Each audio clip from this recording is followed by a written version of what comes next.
ജനവിധി അനുകൂലമായിട്ടും മുഖ്യമന്ത്രിയെ തെരഞ്ഞെടുക്കാനാകാതെ കോൺഗ്രസ്. എംഎൽഎമാരുടെ കണക്കെടുപ്പിൽ 46 പേരുടെ പിന്തുണ കെ.സി. വേണുഗോപാലിന്, വി.ഡി. സതീശന് 6 പേരുടെ പിന്തുണ മാത്രം. ഘടകകക്ഷികളുമായും കൂടിക്കാഴ്ച നടത്തിയ ശേഷം എ.ഐ.സി.സി. നിരീക്ഷകർ ദില്ലിയിലേക്ക് മടങ്ങി. ഇനിയെല്ലാം ഹൈക്കമാൻഡ് തീരുമാനിക്കുമെന്ന് കെ.പി.സി.സി. അധ്യക്ഷൻ സണ്ണി ജോസഫ് പറഞ്ഞു.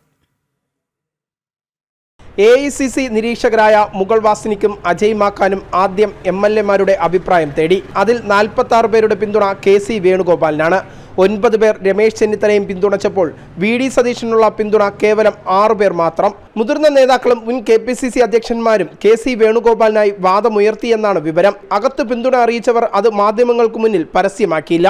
ഓരോ എംഎൽഎമാരിൽ നിന്നും അവരുടെ അഭിപ്രായം സ്വീകരിച്ചിട്ടുണ്ട്. ഇന്ന് ഹൈക്കമാൻഡിൻ്റെ പ്രതിനിധികൾ ശ്രീ അജയ് മാക്കനും ശ്രീ മുഗൾ വാസനിക്കും അവരുടെ റിപ്പോർട്ട് കോൺഗ്രസ് ഹൈക്കമാൻഡിൻ്റെ നേതൃത്വത്തിന് സമർപ്പിക്കും. അതിനുശേഷം കേരളത്തിലെ നേതാക്കന്മാരുമായിട്ടുള്ള ചർച്ചകൾക്കൊടുവിൽ CLP ലീഡറെ സംബന്ധിച്ചിട്ടുള്ള തീരുമാനം കോൺഗ്രസിൻ്റെ ദേശീയ നേതൃത്വം അധികം വൈകാതെ തന്നെ കൈക്കൊള്ളും എന്നാണ് ഞങ്ങൾ മനസ്സിലാക്കുന്നത്. നടപടികൾ പൂർത്തിയാക്കിയെന്നും ദില്ലിയിലെത്തി റിപ്പോർട്ട് കൈമാറുമെന്നും നിരീക്ഷകരും വ്യക്തമാക്കി. Meeting went on very well. There was an atmosphere of jubilance.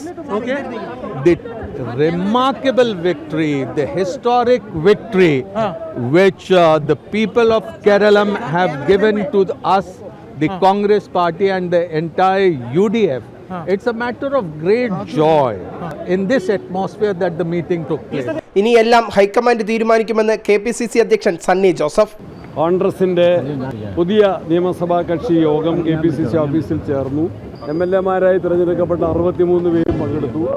ആ യോഗം ഐക്യകണ്ഠേന കോൺഗ്രസ് പാർട്ടിയുടെ പാർലമെൻ്ററി പാർട്ടി ലീഡറെ നിശ്ചയിക്കാൻ എ.ഐ.സി.സി. പ്രസിഡന്റിനെ ചുമതലപ്പെടുത്തുന്ന പ്രമേയം പാസ്സാക്കി. ആ പ്രമേയം കെ.പി.സി.സി. പ്രസിഡന്റ് എന്ന നിലയിൽ ഞാൻ അവതരിപ്പിച്ചു.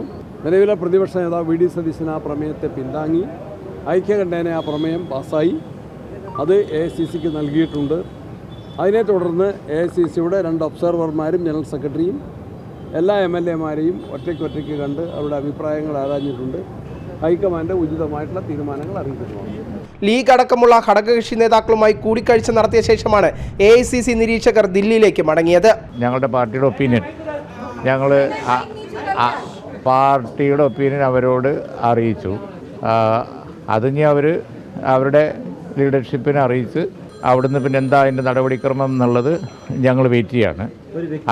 അത് ഞങ്ങളുടെ പാർട്ടിയിൽ ഡിസ്കസ് ചെയ്തിട്ട് ഞങ്ങളുടെ തീരുമാനം ഞങ്ങൾ അവരെ അറിയിക്കും. Yes, we have met all the MLAs. One by one we have met all the MLAs. And before that we had a legislative party meeting. And one line resolution was passed authorizing the Congress leadership, Congress president to take a decision on behalf of the Congress MLAs. Then the leadership wanted us to discuss one-on-one with all the MLAs, which we have discussed. And in the evening we are leaving for Delhi. We'll submit our report and then we are hopeful that decision will be taken soon. AICC. നിരീക്ഷകർക്ക് പിന്നാലെ സണ്ണി ജോസഫും VD. സതീശനും രമേശ് ചെന്നിത്തലയും നാളെ ദില്ലിയിലെത്തും.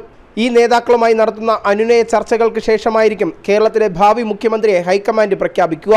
അതിൽ എംഎൽഎമാരുടെ പിന്തുണയാണോ പരിഗണിക്കുന്നത്, അല്ലെങ്കിൽ ഘടകകക്ഷികളുടെ സമ്മർദ്ദമാണോ പരിഗണിക്കുക എന്നതാണ് ഏവരും ഉറ്റുനോക്കുന്നത്. ജനം, തിരുവനന്തപുരം.